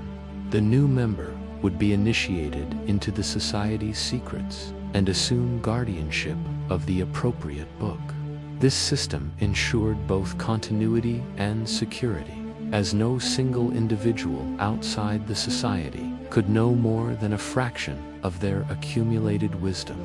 The 9 were supposedly bound by strict rules governing the use and dissemination of their knowledge. They could share information to prevent great disasters or advance human welfare, but only in carefully measured doses that would not destabilize society or provide tools for mass destruction. Members were forbidden from revealing their identities or the society's existence to outsiders. They operated through intermediaries and proxies, guiding human development from behind the scenes while maintaining absolute secrecy. Historical evidence for the 9 unknown men is frustratingly thin, consisting mainly of references in medieval Indian texts and later Western accounts. The earliest detailed description appeared in the 1923 book, The 9 Unknown, by French author Louis Jacquelot, who claimed to have encountered references to the society during his time as a colonial administrator in India. Jacquelot's account, while fascinating, was heavily romanticized and likely influenced by contemporary Western fascination with Eastern mysticism. More substantive references appear in the works of Talbot Mundy, a British-American author who spent years in India as a journalist and intelligence operative. Mundy's 1924 novel, The 9 Unknown, presented the society as an ongoing reality rather than ancient legend. Drawing on his extensive contacts within Indian intellectual and political circles, Mundy claimed that the 9 continued to operate in the modern era. secretly guiding human development through carefully placed discoveries and innovations. The lack of concrete historical evidence has not prevented serious scholars from speculating about the legend's possible basis in reality. The Mauryan Empire possessed one of the ancient world's most sophisticated administrative systems, with extensive networks of spies and informants. Ashoka's edicts, carved on rocks and pillars throughout his empire, demonstrate a ruler deeply concerned with moral governance and the responsible use of power. It is conceivable that such an emperor might have established some form of council to preserve and control dangerous knowledge.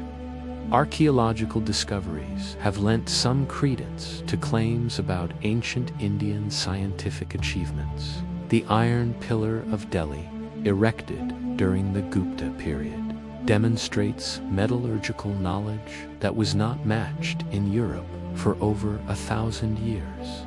Ancient Indian texts describe flying machines, powerful weapons, and advanced surgical techniques. While these accounts are often dismissed as mythology, they might preserve garbled memories of genuine technological achievements. The Nine Unknown legend gained renewed attention in the 20th century as scholars began recognizing the sophistication of ancient Indian mathematics, astronomy, and medicine.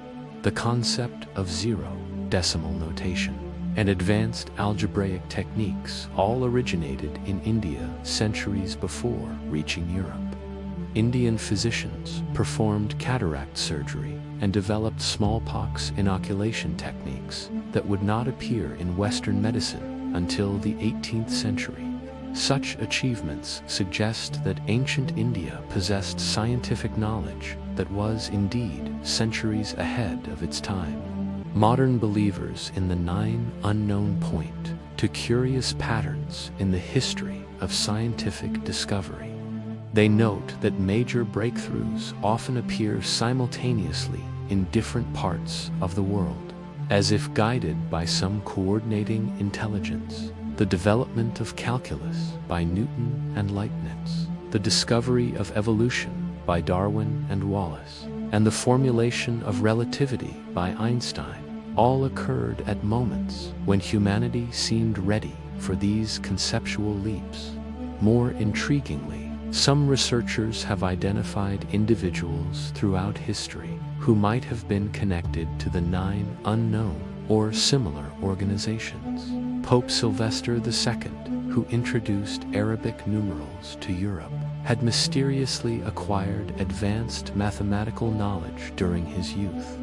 Leonardo da Vinci's notebooks contain designs and concepts that were centuries ahead of his time, yet he never explained where these ideas originated. Isaac Newton spent as much time studying alchemy and ancient wisdom as he did developing the laws of physics. The Nine Unknown legend has inspired numerous real-world attempts to create similar organizations.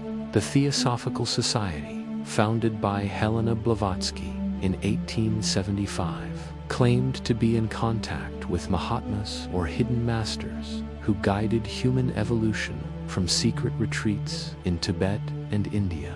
Various occult orders have adopted the name Nine Unknown or claimed to possess fragments of their ancient wisdom. During the 20th century, several intelligence agencies and research organizations studied the legend as a possible template for managing sciendra's scientific knowledge. The Manhattan Project's compartmentalized structure, where each team knew only their specific piece of the atomic puzzle, mirrors the supposed organization of the Nine Unknown. Modern concerns about artificial intelligence, genetic engineering, and nanotechnology have renewed interest in mechanisms for controlling potentially dangerous research. The persistence of the Nine Unknown legend reveals something fundamental about human anxiety regarding knowledge and power. Throughout history, societies have grappled with the double-edged nature of scientific advancement. The same discoveries that cure diseases can create biological weapons. The same technologies that connect humanity can enable unprecedented surveillance and control. The Nine Unknown represent an appealing fantasy, benevolent guardians who possess the wisdom to use knowledge responsibly and the power to prevent its misuse. Whether the Nine Unknown Men ever existed as a historical reality is less important than their function as a cultural archetype. They embody the perennial human hope that somewhere, somehow, wise individuals are working to protect humanity from its own destructive impulses. In an age of rapid technological change and global uncertainty, the legend of the Nine Unknown continues to resonate as both warning and promise, a reminder that knowledge without wisdom is the most dangerous force in the universe. Part 9: Skull and Bones, the American Dynasty Machine. Every Thursday and Sunday evening at Yale University, 15 senior men climb the stairs of a windowless stone building that locals call the Tomb. Inside, surrounded by Gothic architecture and macabre decorations, they participate in rituals that have remained unchanged for nearly 2 centuries. These men are members of Skull and Bones, perhaps America's most influential secret society, and their weekly meetings are preparation for lives of power that will shape American politics, business, and foreign policy for decades to come. Skull and Bones was founded in 1832 by William Huntington Russell, a Yale student whose family had made fortunes in the opium trade with China. Russell modeled his society on German student organizations he had encountered during his studies at the University of Berlin, particularly the Hegelian philosophical societies that emphasized loyalty, hierarchy, and the cultivation of future leaders. The society he created would become a finishing school for America's ruling class, a place where the sons of established families could form the bonds that would sustain their power throughout their careers. The society's official name is the Order of Skull and Bones, though members refer to it simply as the Order. The organization's symbols reflect themes of death and rebirth common to many secret societies. The skull and crossbones, borrowed from pirate imagery, represents the death of the old self and birth of the new bonesman. The number 322, which appears on the society's emblem, allegedly refers to the year of Demosthenes' death, when Greek oratory died and was reborn in the society's ritualistic debates. Membership in Skull and Bones is limited to 15 Yale seniors each year, selected through a process known as tapping. On tap day, existing members approach chosen juniors and invite them to join by tapping them on the shoulder and saying, "Skull and Bones, do you accept?" The selection criteria remain secret, but analysis of membership lists reveals clear patterns. Bonesmen are typically drawn from wealthy families, preparatory schools like Phillips Academy and Groton, and backgrounds in athletics, student government, or campus publications. The society's initiation rituals are designed to create intense psychological bonds between members while breaking down their previous social identities. New initiates, known as neophytes, undergo ceremonies that purportedly include lying naked in coffins, recounting their sexual histories in detail, and participating in mock trials where they defend their worthiness to join the order. These experiences, while psychologically intense, serve the practical purpose of creating unshakable loyalty and mutual dependence among members. The tomb itself reinforces the society's atmosphere of mystery and power. Built in 1856, The windowless brownstone building occupies valuable real estate in the heart of Yale's campus. The interior reportedly contains meeting rooms decorated with human skulls, oil paintings of prominent members, and artifacts allegedly stolen from various institutions. The most famous of these is supposedly the skull of Apache leader Geronimo, claimed to have been taken from his grave by Prescott Bush, father of future President George H.W. Bush. Weekly meetings follow a structured format that combines ritual elements with practical networking. Members deliver autobiographical presentations, debate contemporary issues, and discuss career plans and ambitions. These sessions serve multiple functions. They allow members to practice public speaking and argumentation. They provide insights into each member's character and capabilities, and they begin the process of career coordination that will continue throughout their lives. The Society's influence on American politics becomes apparent when examining membership lists. 3 U.S. presidents have been Bonesmen: William Howard Taft, George H.W. Bush, and George W. Bush. The 2004 presidential election was unprecedented in American history, pitting to Skull and Bones members against each other when George W. Bush faced John Kerry. Both candidates deflected questions about their shared membership with nearly identical responses, demonstrating the Society's continued secrecy even at the highest levels of politics. Supreme Court justices from Skull and Bones include Potter Stewart, who wrote the majority opinion in New York Times v. Sullivan, establishing crucial First Amendment protections for journalism. Multiple CIA directors have emerged from the Society's ranks, including George H.W. Bush before his presidency. The Central Intelligence Agency itself has long-standing connections to Yale and Skull and Bones, dating back to the Office of Strategic Services during World War II.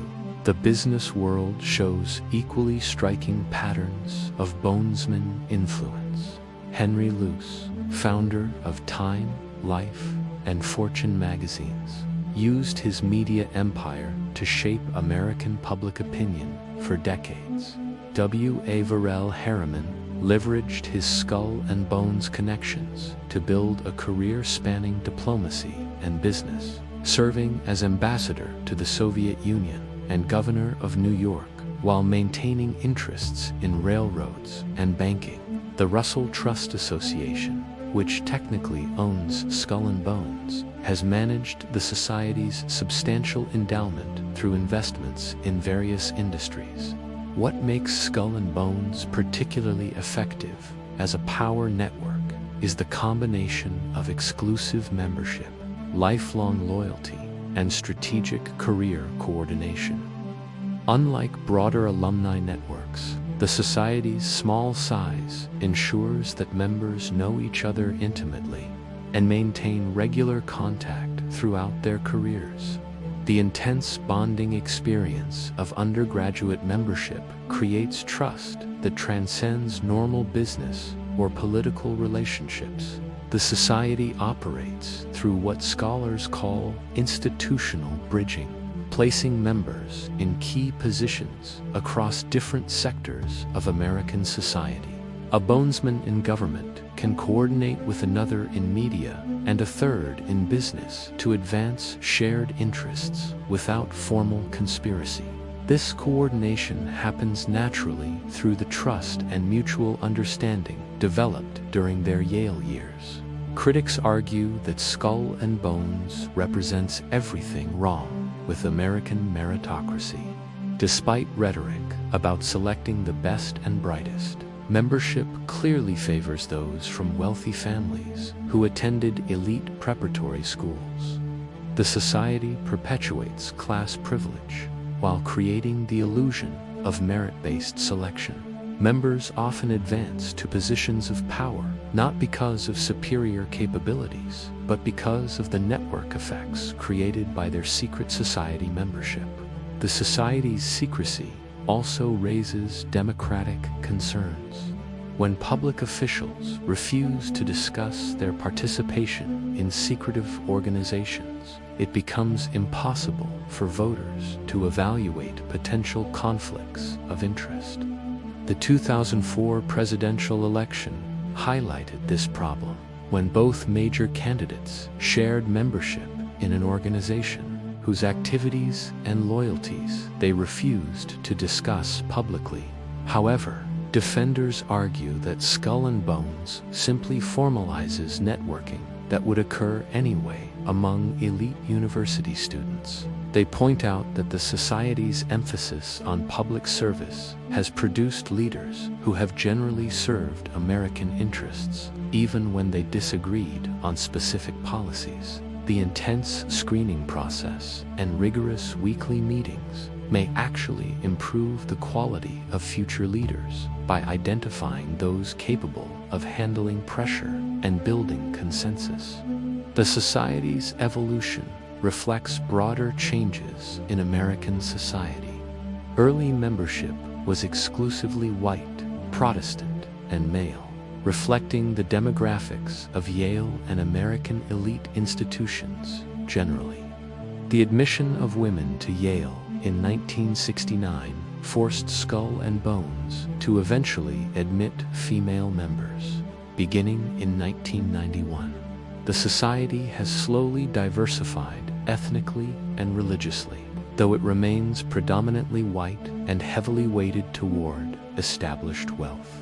Modern Skull and Bones faces challenges from changing student attitudes and increased scrutiny. Contemporary Yale students are more diverse, more skeptical of traditional authority, and less interested in the kind of lifelong institutional loyalty that the society requires. The rise of social media and investigative journalism has made maintaining absolute secrecy increasingly difficult. Nevertheless, the society continues to attract accomplished students and produce influential graduates. Recent members have included journalists, tech entrepreneurs, and political operatives who suggest that Skull and Bones remains relevant in the 21st century. The fundamental appeal of exclusive networking, intensive bonding, and coordinated career advancement appears to transcend specific historical periods.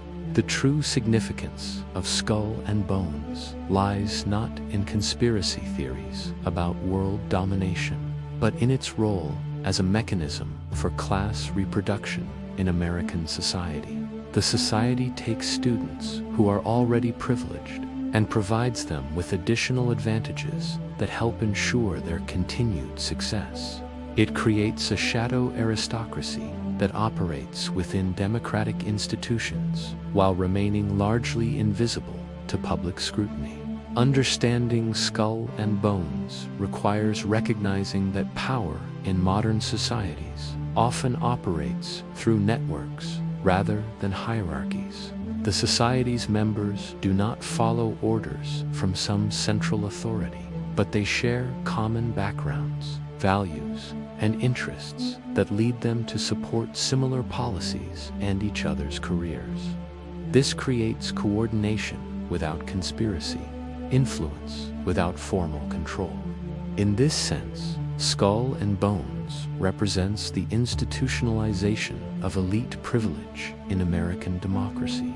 It demonstrates how secret societies can operate in open societies, not by controlling events from behind the scenes, but by ensuring that those who do control events share common loyalties and mutual obligations forged in their formative years. Part 10. The Invisible College: Science, Secrecy, and Statecraft. In the winter of 1660, 12 men gathered in Gresham College after a lecture by Christopher Wren, the brilliant mathematician who would later design St. Paul's Cathedral. Their purpose was to establish what they called the College for the Promoting of Physico-Mathematical Experimental Learning. Within 2 years, King Charles II would grant them a royal charter. and they would become known to history as the Royal Society of London. But their true origins lay in a shadowy network that had operated in secret for decades, known only to insiders as the Invisible College. The Invisible College was not a single organization, but rather a loose network of natural philosophers, mathematicians, physicians, and alchemists who corresponded in cipher, met in private, and shared experimental results through carefully guarded channels. They emerged from the intellectual ferment of the early 17th century, when traditional authorities in religion, politics, and natural philosophy were under unprecedented assault. These men saw experimental science as both a new path to truth and a potential source of practical power that could reshape society itself. The network's origins can be traced to several interconnected groups of scholars and experimenters. In London, a circle around the physician William Harvey, discoverer of blood circulation, met regularly to discuss anatomical discoveries and challenge Galenic medical orthodoxy. At Oxford, a group centered on John Wilkins, warden of Wadham College, conducted experiments in mechanics, optics, and astronomy while developing new methods of scientific inquiry.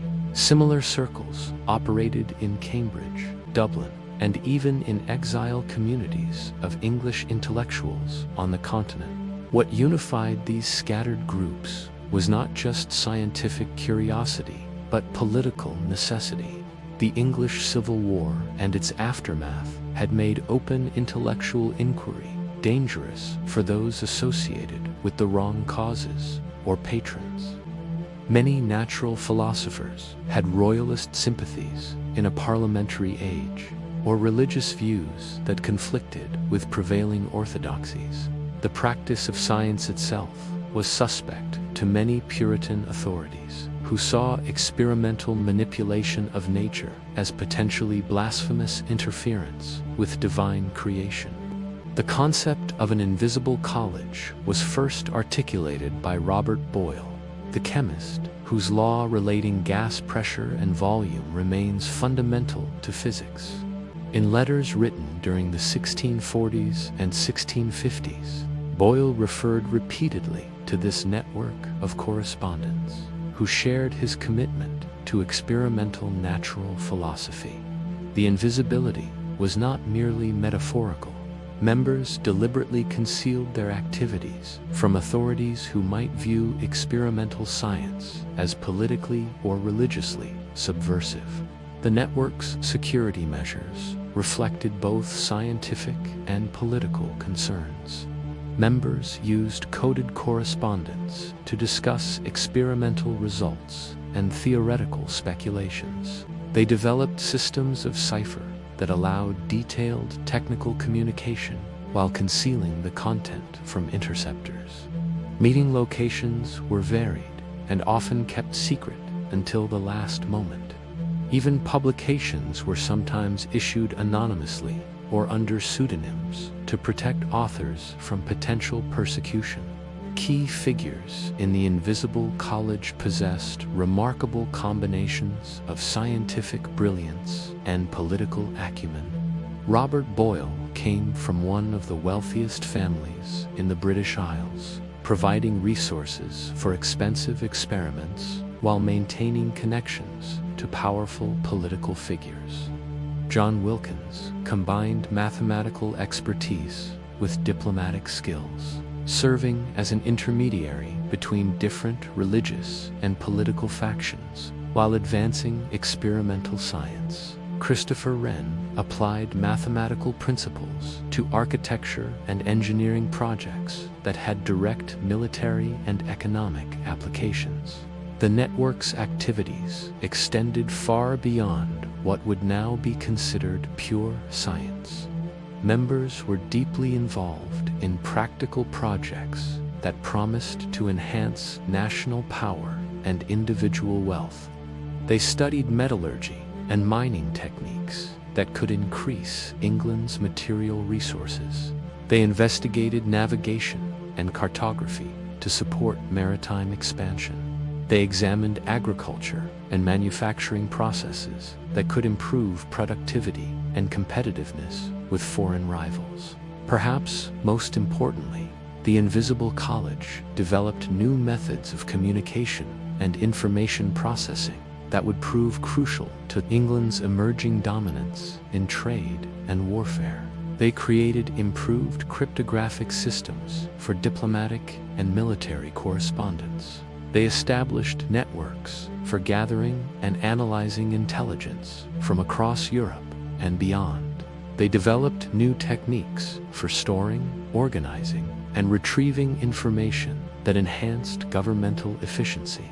The restoration of Charles II in 1660 transformed the Invisible College's situation from precarious secrecy to royal patronage. The new king, influenced by his scientific interests and pragmatic recognition of experimental philosophy's potential benefits, granted a charter to the network's public face as the Royal Society. However, this official recognition came with new forms of secrecy and political entanglement that would shape the organization's development for centuries. The early Royal Society maintained extensive connections to intelligence networks and government policy-making bodies. Several founding members served as diplomats, government advisors, and intelligence operatives while pursuing their scientific investigations. This dual role was not coincidental, but reflected the network's original purpose of applying experimental methods to problems of statecraft and national power. John Wilkins exemplified this combination of scientific and political roles. As warden of Wadham College, he had protected royalist scholars during the Commonwealth period while conducting experiments in mechanics and astronomy. After the Restoration, he became Bishop of Chester and a key advisor to the Crown on educational and scientific policy. His house served as an unofficial headquarters for the Invisible College, where members could meet under the cover of religious discussions while planning experiments and sharing intelligence. Christopher Wren's career illustrates how the network's members leveraged scientific expertise for broader influence. While famous for his architectural achievements, Wren was primarily a mathematician and astronomer whose scientific work provided the foundation for his other accomplishments. His rebuilding of London after the Great Fire of 1666 was as much an exercise in urban planning and social engineering as architecture. The new city layout incorporated principles derived from his studies of geometry, mechanics, and human psychology. Robert Hooke, the Royal Society's first curator of experiments, embodied the network's combination of public science and secret investigation. His official duties involved demonstrating experiments at weekly meetings and maintaining correspondence with foreign philosophers. Simultaneously, he served as the City of London's surveyor, gathering detailed intelligence about the capital's physical and social structure. His private diary reveals extensive involvement in financial speculation, political intrigue, and technological espionage. The Invisible College's influence on government policy became most apparent in naval affairs, where experimental science promised immediate military advantages. Members studied ship design, navigation techniques, and naval gunnery with direct applications to England's growing maritime power.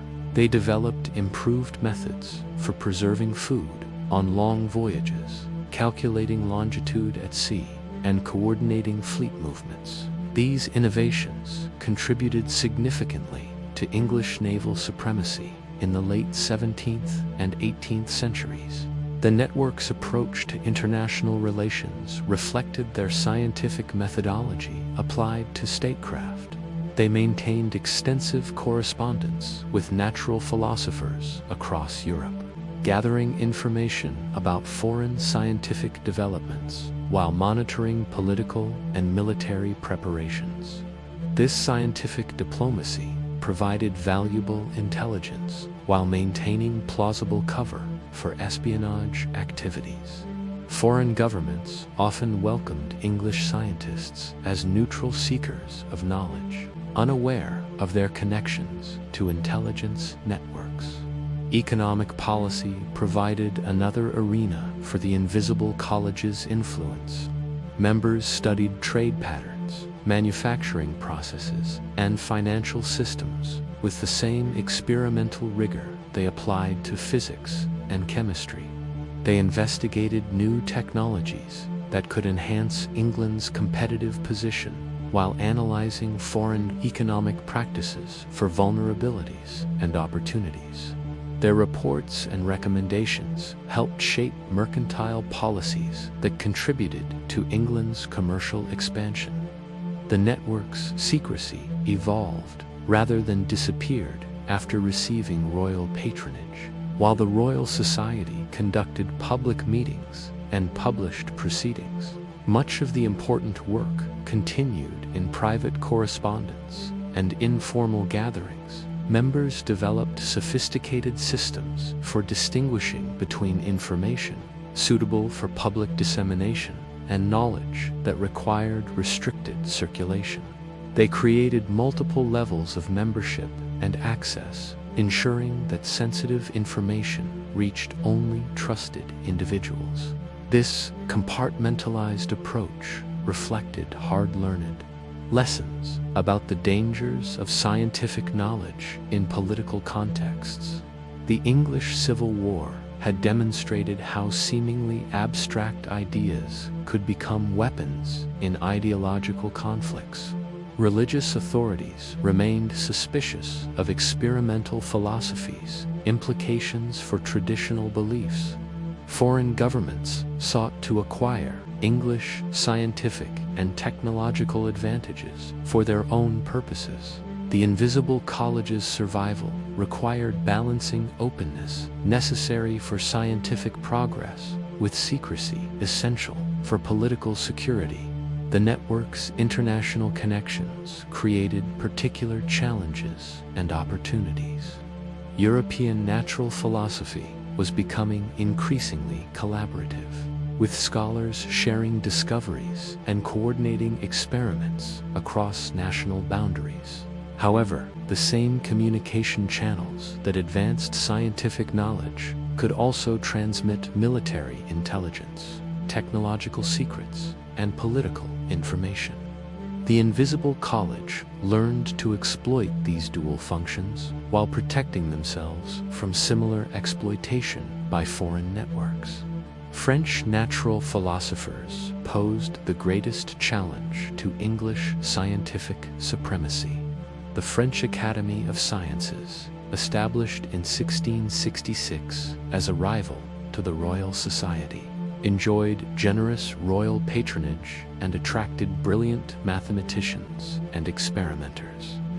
The Invisible College monitored French scientific developments closely, sometimes through legitimate scholarly exchange and sometimes through more clandestine methods. They worked to recruit foreign scientists to English service while preventing the loss of English talent to foreign competitors.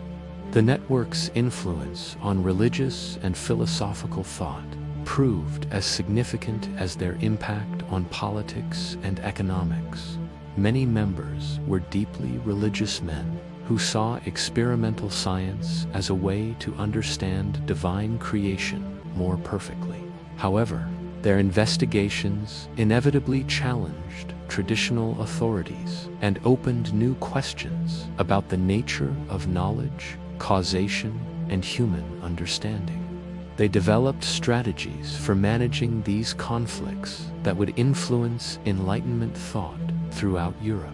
John Locke's empirical philosophy emerged directly from his involvement with the Invisible College network. His theories about the sources of human knowledge reflected experimental methods developed by Boyle, Hooke, and other members. His political philosophy, emphasizing natural rights and limited government, drew on the network's experiences with authority and secrecy. His influence on subsequent political and philosophical development extended the Invisible College's impact far beyond their immediate historical period. Isaac Newton's career illustrates both the achievements and limitations of the network's approach to science and secrecy. His mathematical description of gravitational forces revolutionized natural philosophy and provided the foundation for modern physics. However, his private investigations into alchemy, biblical chronology, and ancient wisdom reflected the Invisible College's broader interests in hidden knowledge and esoteric traditions. Newton's reluctance to publish his discoveries stemmed partly from concerns about their political and religious implications. The network's legacy extends into the modern era through institutional continuities and intellectual traditions. The Royal Society evolved into one of the world's most prestigious scientific organizations, maintaining its royal charter and ceremonial traditions while adapting to changing political and intellectual contexts.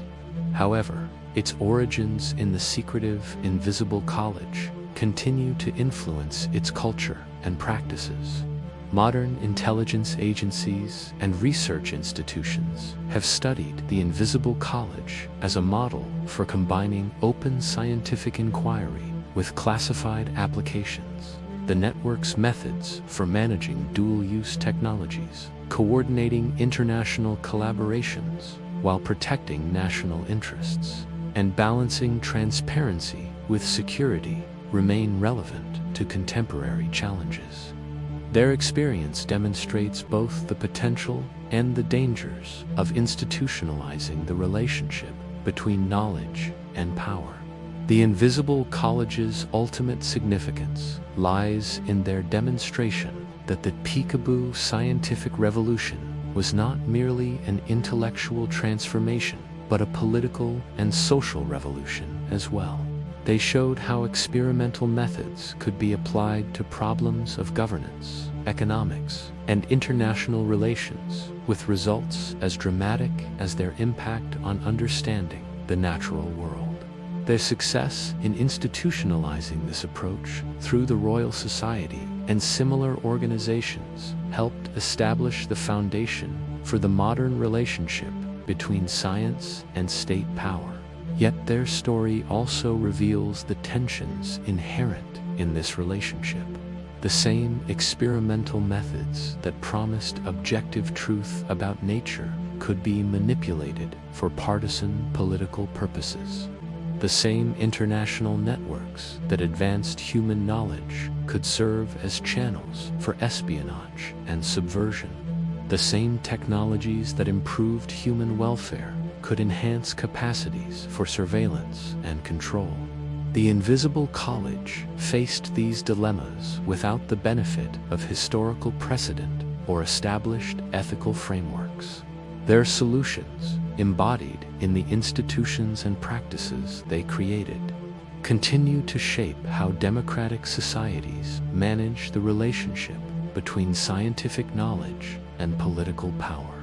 Their legacy is not a simple story of progress or corruption, but a complex demonstration of how the pursuit of truth and the exercise of power become inextricably intertwined in modern civilization. Thanks for watching No Sleep Historian. Like, subscribe, and share if you want more of the history they don't teach. Until next time, stay awake.